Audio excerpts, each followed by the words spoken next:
ร่วมเดินทางไปกับเราเพื่อค้นพบการอยู่รอดในยุคดึกดำบรรพ์ของมนุษยชาติรวมเป็นสักขีพยานในการต่อสู้ดิ้นรนความแข็งแกร่งและวิวัฒนาการที่หล่อหลอมให้เราเป็นเราในทุกวันนี้วันใหม่เริ่มต้นขึ้นมนุษย์โฮโมแฮบิลิสตื้นขึ้นบนกิ่งไม้เตี้ยๆการนอนบนต้นไม้ช่วยให้มนุษย์โฮโมแฮบิลิสหลีกเลี่ยงสัตว์ร้ายบนพื้นดินได้แต่ก็ยังคงมีอันตรายซุ่มซ่อนอยู่เงาของงูอาจเลื้อยผ่านกิ่งไม้อย่างเงียบเชียบโดยไม่ส่งเสียงใดๆเมื่อเห็นการเคลื่อนไหวมนุษย์โฮโมแฮบิลิสก็กลั้นหายใจกระโดดลงไปยังพื้นที่ว่างใต้ต้นไม้ที่ปลอดภัยอย่างรวดเร็วเดินเลียบไปตามชายป่ามนุษย์โฮโมแฮบิลิสพบรังผึ้งขนาดใหญ่ห้อยอยู่บนกิ่งไม้แห้งเสียงหึ่งๆหนาแน่นล้อมรอบราวกับหมู่เมฆเล็กๆทำให้มนุษย์โฮโมแฮบิลิสลังเลสายตากวาดมองหาทางหนีอย่างรวดเร็วความหิวในตอนเช้ากระตุ้นให้มนุษย์โฮโมแฮบิลิสหายใจเข้าลึกๆรวบรวมพละกำลังไว้ที่แขนคว้าทั้งรังผึ้งไว้แนบตัวแล้ววิ่งฝ่าพงหญ้าไปราวกับลูกธนู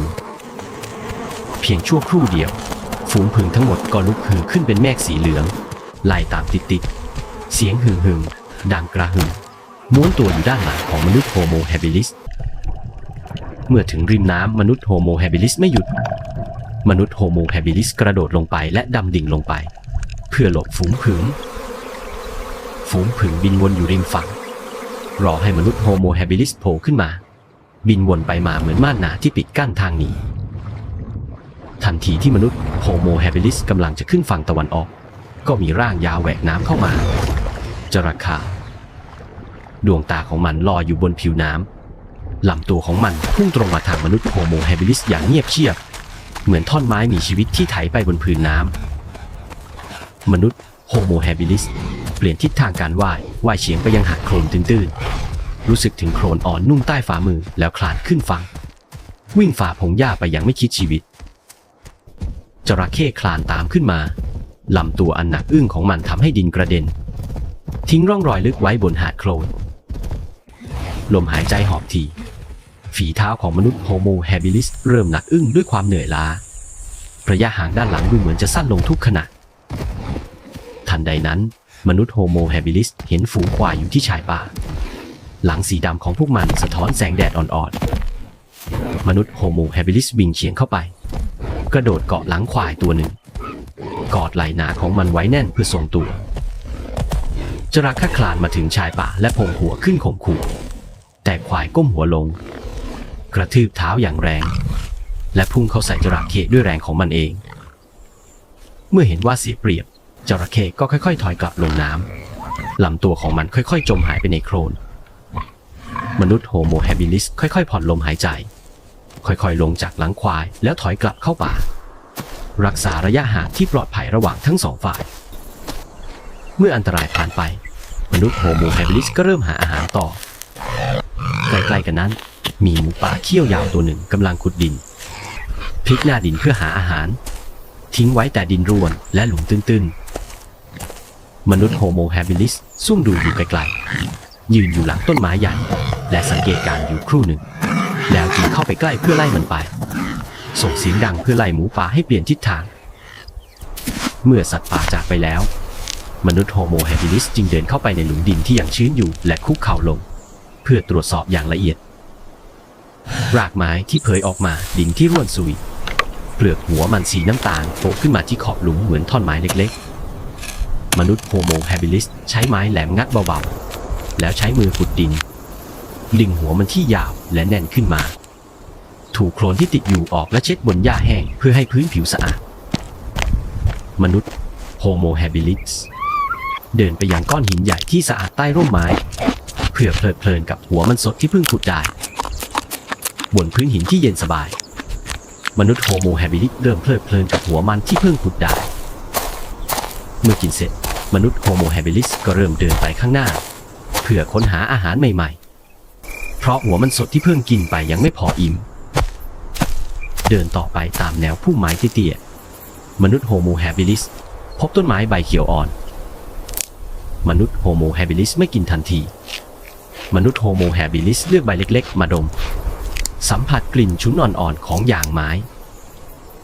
มนุษย์โฮโมแฮบิลิสลองชิมใบไม้2-3 ใบด้วยปลายลิ้น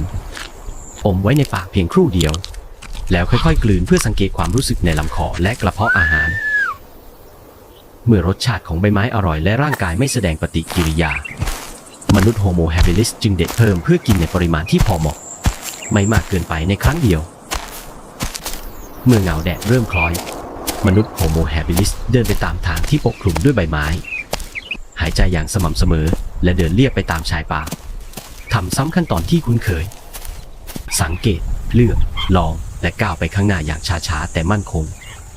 เหมือนกับที่ช่วงเช้าได้สอนมนุษย์โฮโมแฮบิลิสตลอดทั้งวันที่เต็มไปด้วยเหตุการณ์วันใหม่เริ่มต้นอีกครั้งมนุษย์โฮโมแฮบิลิสเดินโซเซไปบนพื้นหญ้าเพื่อหาอาหารท้องฟ้าสีครามเปิดกว้างอยู่เบื้องหน้าแต่มนุษย์โฮโมแฮบิลิสมองแค่พื้นดินเพื่อหาร่องรอยของอาหารไกลออกไปฝูงไห่ยีน่าปรากฏตัวอยู่ท่ามกลางพงหญ้าสูงมนุษย์โฮโมแฮบิลิสไม่ทันสังเกตเห็นอันตรายและยังคงเดินต่อไปเพียงเมื่อเงาสีเทาแยกตัวออกจากพื้นหญ้ากางออกเป็นรูปพัดและเร่งความเร็วมนุษย์โฮโมแฮบิลิสจึงตกใจพวกมันไล่ตามมาไกลฝีเท้าดังกระหึ่มอยู่ด้านหลังฝุ่นหญ้าแห้งฟุ้งกระจายไกลออกไปนกกระจอกเทศยักษ์ตัวหนึ่งกำลังเฝ้ารังไข่ฝูงไฮยีน่าเปลี่ยนทิศทางอย่างกระทันหันละทิ้งมนุษย์โฮโมแฮบิลิสและมุ่งหน้าไปทางนกกระจอกเทศมนุษย์โฮโมแฮบิลิสซ่อนตัวหลังก้อนหินใหญ่และพิงตัวกับหินกลั้นหายใจเมื่อพวกมันไล่นกกระจอกเทศออกจากรังมนุษย์โฮโมแฮบิลิสจึงค่อยๆคลานไปข้างหน้าย่อตัวให้ต่ำที่สุดเพื่อไม่ให้ถูกพบเห็นมนุษย์โฮโมแฮบิลิสเข้าไปใกล้รังไข่หยุดสังเกตการกวาดสายตามองไปรอบๆและเงี่ยหูฟังอันตรายที่อาจซุ่มซ่อนอยู่เมื่อไม่เห็นสิ่งผิดปกติมนุษย์โฮโมแฮบิลิสก้มลงแตะเบาๆแล้วค่อยๆหยิบไข่ขึ้นมาเมื่อไข่แสนอร่อยได้เริ่มต้นขึ้นนั่งกินอยู่กับที่โดยสายตายังคงสังเกตการอยู่เสมอชำเลืองมองไปทางฝูงไฮยีน่าที่เพิ่งหายไปและชำเลืองไปทางนกกระจอกเทศแต่ละคำที่กลืนลงไปอย่างช้าๆหายใจอย่างมั่นคงเพื่อพร้อมที่จะลุกขึ้นได้ทุกเมื่อ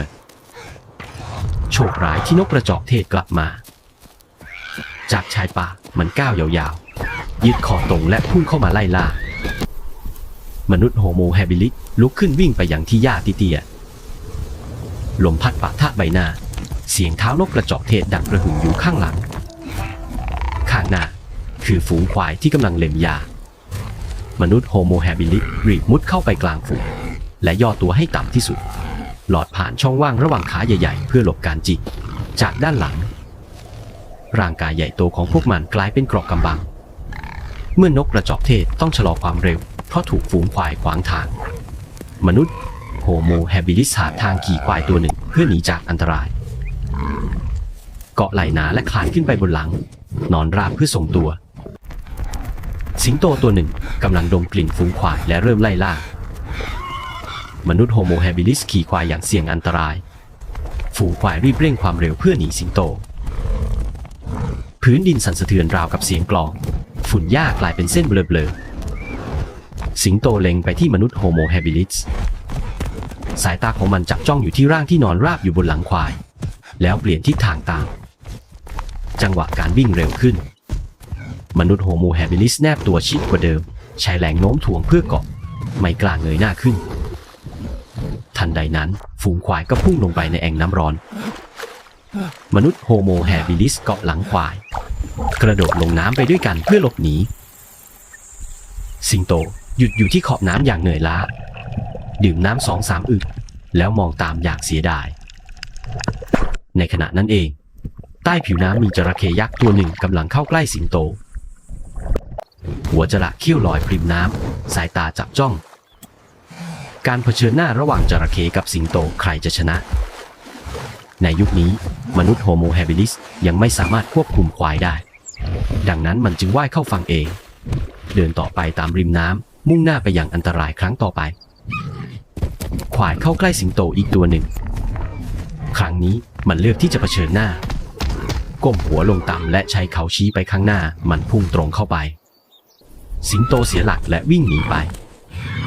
ไม่มีการไล่ล่าอีกต่อไปเมื่อหนีรอดมาได้ควายก็กลับเข้าฝูงเดินช้าลงและหายใจเป็นปกติกลับเข้าสู่วงล้อมที่ปลอดภัยมนุษย์โฮโมแฮบิลิสลงจากควายที่ชายป่าหญ้าแห้งยืนนิ่งอยู่ครู่หนึ่งเพื่อพักหายใจสายตากวาดมองไปตามเส้นทางที่ผ่านมาทีไฮยีน่าเปลี่ยนทิศทางรังไข่นกกระจอกเทศแอ่งน้ำที่สิงโตอยู่และโคลนที่ฝูงควายข้ามผ่านร่องรอยของวันที่ยาวนานที่ถูกไฮยีน่าไล่ล่าซ่อนตัวรอโอกาสกินไข่แต่ยังคงระวังตัวถูกนกกระจอกเทศไล่ล่ามุดเข้ากลางฝูงควายและขี่ควายเพื่อหนีรอดเจอสิงโตพุ่งลงน้ำและเห็นจระเข้เข้าใกล้สิงโตแล้วก็อันตรายครั้งสุดท้ายคือตอนที่ควายเผชิญหน้าและเปิดทางให้ปลอดภัยเมื่อดวงอาทิตย์เริ่มคล้อยมนุษย์โฮโมแฮบิลิสออกจากพื้นที่ที่เสียงดังและเต็มไปด้วยร่องรอยมนุษย์โฮโมแฮบิลิสเดินผ่านทางหญ้าเตี้ยๆหลีกเลี่ยงริมน้ำรักษาระยะห่างจากฝูงควายและสัตว์นักล่าฝีเท้าช้าลงแต่ตายังคงมองและหูยังคงฟัง